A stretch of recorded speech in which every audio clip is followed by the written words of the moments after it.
دوستو FIFA world cup 2022 کے دوران قطر نے جس طرح اسلام اور دنیا کی نمائندگی کی ہے وہ واقعی قابل تعریف ہے۔ ایسے اقدامات جو باقی اسلامی دنیا کے لیے مثال ہیں، کیونکہ اس ایونٹ کے دوران مختلف ممالک اور کلچر کے لوگ شامل تھے اور ایسے حیرت انگیز مناظر بھی ہمیں یہاں دیکھنے کو ملے جن کا ذکر کرنا انتہائی ضروری ہے، اور آج کی اس ویڈیو میں ہم انہی ایونٹس کے بارے میں بات کریں گے۔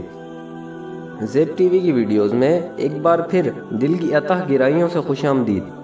دوستو عام طور پر ہم دیکھتے ہیں کہ کسی بھی ایونٹ کی شروعات کے لیے معروف سنگرز اور ڈانسرز کو بھاری معاوضہ دے کے پرفارمنس کے لیے بلایا جاتا ہے، اور اس کی مثال زیادہ دور نہیں ہمارے PSL سے ہی لے سکتے ہیں، جہاں ہر سال اوپننگ سیریمنی میں مغربی سنگیت اور واہیات قسم کا ڈانس دیکھنے کو ملتا ہے۔ لیکن قطر نے جس طرح اس انٹرنیشنل ایونٹ کی نمائندگی کی ہے، آپ جاننے کے بعد بحیثیت مسلمان انہیں داد دیے بنا نہیں رہ پائیں گے کہ کس طرح قطر نے اس انٹرنیشنل ایونٹ کو اسلام کی دعوت کا ذریعہ بنا دیا ہے۔ افتتاحی تقریب میں ناچ گانے اور شور شرابے کے بجائے اسپیشل پرسن غانم مفتاح کو بلایا گیا، جو کہ موٹیویشنل اسپیکر ہیں، اور ان کے سامنے مشہور ایکٹر مورگن فریمین کو بھی بلایا گیا۔ ان کی آواز کو موجودہ دنیا میں سب سے مؤثر ترین آواز ہونے کا اعزاز بھی حاصل ہے۔ یہ آگے غانم سے سوال کرتے ہیں کہ دنیا میں اس وقت مختلف قوم، زبان، کلچر اور نسلیں موجود ہیں، مجھے کوئی ایسا طریقہ بتاؤ کہ یہ سب مل کر ایک ساتھ کیسے رہ سکتے ہیں، جس کے جواب میں غانم مفتاح نے قرآنی آیات کے ذریعے ایسے لوگوں کو جو سمجھتے ہیں کہ اسلام دنیا میں لوگوں کو جوڑنے نہیں بلکہ توڑنے آیا ہے، بڑا ہی خوبصورت جواب دیتے ہیں۔ سورہ الحجرات کی آیت نمبر 13، جس کا ترجمہ ہے، تم لوگ زمین پر بکھرے ہوئے تھے، ایک نہیں تھے، پھر اللہ نے تمہارے درمیان قبیلے، قوم، سب تمہاری پہچان کے لیے بنا دیے، تاکہ تم ایک دوسرے کے رنگ و نسل اور زبان کے فرق کو بھی پورے دل کے ساتھ قبول کرو، لیکن یاد رکھو کہ تم میں سب سے بہترین وہ ہے جو زیادہ متقی اور پرہیزگار ہے۔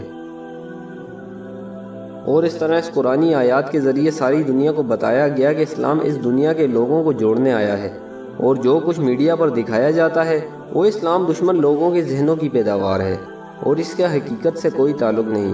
اور ساتھ ساتھ یہ بھی بتا دیا کہ اس دنیا میں اللہ کے قریب صرف وہی شخص ہے جو اس کا بندہ اور فرما بردار ہے، اس کے علاوہ دنیا میں کسی انسان کو دوسرا انسان پر کوئی برتری نہیں۔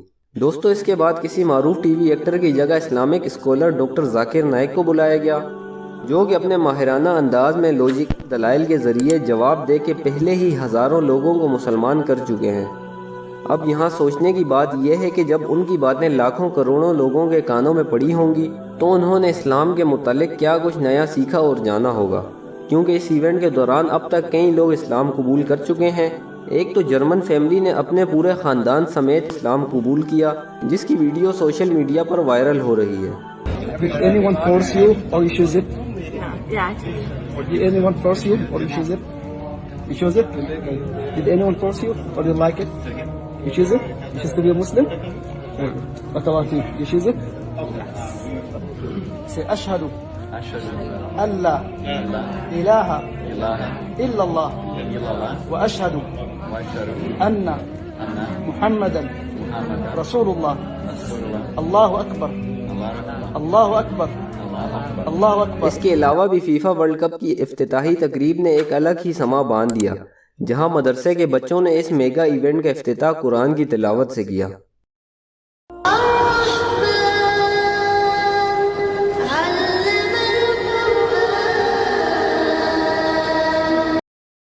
اس کے علاوہ ہوٹل اور اسٹیڈیم میں آنے والے ہر شخص کا استقبال اللہ کے پیارے حبیب صلی اللہ علیہ وآلہ وسلم کی احادیث مبارکہ اور قرآنی آیات سے کیا جا رہا ہے، جو کہ عربک اور انگلش دونوں میں لکھی گئی ہیں۔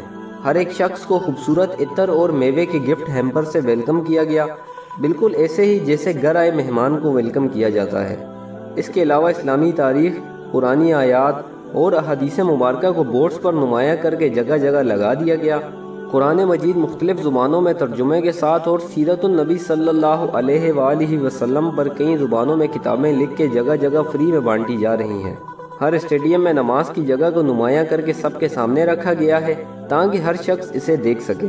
اس ورلڈ کپ کے دوران ڈاکٹر ذاکر نائک سمیت دنیا بھر سے کئی علماء کرام کو خصوصی دعوت دی گئی ہے تاکہ وہ مختلف زبانوں میں اسلام کی تبلیغ کا فریضہ سر انجام دے سکیں۔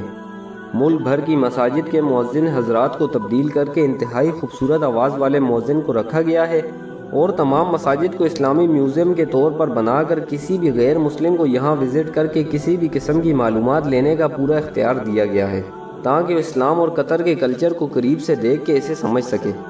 فیفا ورلڈ کپ کی تاریخ میں ایسا پہلی بار ہو رہا ہے کہ اسٹیڈیم اور اس کے اطراف میں شراب کی خرید و فروخت پر مکمل طور پر پابندی ہے۔ کسی بھی شخص کو ولگر قسم کا لباس پہننے کی بالکل اجازت نہیں اور نہ ہی ہم جنس پرست کو آزادی ہے۔ یہاں تک کہ ایک امریکن جرنلسٹ کو جان بوجھ کر ایک ریمبو ٹی شرٹ پہننے پر اریسٹ کیا گیا، مگر اچھے اخلاق کا مظاہرہ کرتے ہوئے شرٹ ریموو کرنے کے بعد قطر اتھارٹی نے اسے چھوڑ دیا۔ دوستو، یہ ریمبو کلر دراصل LGBT کمیونٹی سے اظہار یکجہتی کا نشان ہے۔ اسی کلر کے ذریعے اسے دنیا بھر میں پروموٹ کیا جاتا ہے اور ظاہر ہے قطر کے اندر یہ انلیگل ہونے کے باوجود ایسی حرکت کرنے کا مقصد یہ تھا کہ اس معاملے پر قطر اتھارٹیز کوئی غلطی کرے، جس کے بعد یہ معاملہ عالمی میڈیا پر ساری دنیا میں ہائی لائٹ ہو جائے گا۔